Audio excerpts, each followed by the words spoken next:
প্রবাস থেকে দেশে ফিরে স্বামী সে দেখতে পেল তার ভালোবাসার মানুষ তার স্ত্রী অন্য একজনকে বলছে স্বামীকে মেরে ফেলতে হবে যে কোনো মূল্যে। সত্যি বলতে আমি ওর নামটা সহ্য করতে পারি না।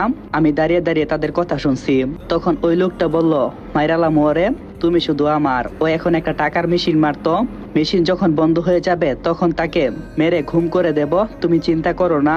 তখন আমার ভালোবাসার মানুষ মাইশা বলল, হ্যাঁ ঠিক কইছো তুমি, আমি আর ওর সাথে থাকতে চাই না, তুমি যে কোনো মূল্যে ওকে মারার ব্যবস্থা করো। আমি দাঁড়িয়ে দাঁড়িয়ে এসব শুনছি আর অতীতের কথাগুলো ভাবছি।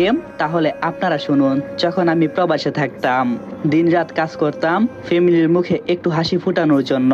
অনেক কষ্টের কাজ আমি করতাম, কাজ শেষ হয়ে গেলে ওভারটাইমও করতাম শুধুমাত্র ফ্যামিলির জন্য, ওদের ভালো মন্দ খাবারের জন্য। আর আমি শুধু একটা রুটি আর ডাউল খেতাম আর রাতে শুয়ে শুয়ে তাদের কথা ভাবতাম।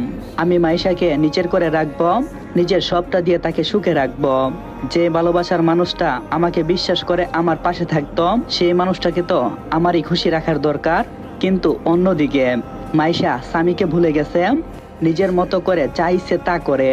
বড়লোক বাপের একমাত্র পোলার লগে কথা কই, সারাদিন নাচানাচি মেকআপ এসব নিয়ে পড়ে থাকে, যা ইচ্ছে তাই করে। নিজের শাশুড়িকে দিয়ে বাড়ির সব কাজ করায়। উনি বুড়ো হয়ে গেছে, তারপরও এই কাজ করা লাগছে একমাত্র ছেলের দিকে চেয়ে।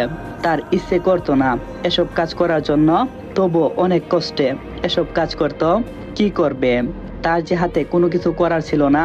একদিন দুপুরে উনি যখন উনার রুমে শুয়েছিল, তখন তিনি শুনতে পেল পায়েলের রুম থেকে কিছু ফিস ফিস আওয়াজ আসছে। উনি মনে করছে যে আমি প্রবাস থেকে দেশে ফিরে গেছি উনাকে না জানিয়ে। তখন তিনি আমাকে দেখার জন্য সেই রুমে গেল, আর সেই রুমে গিয়ে দেখলো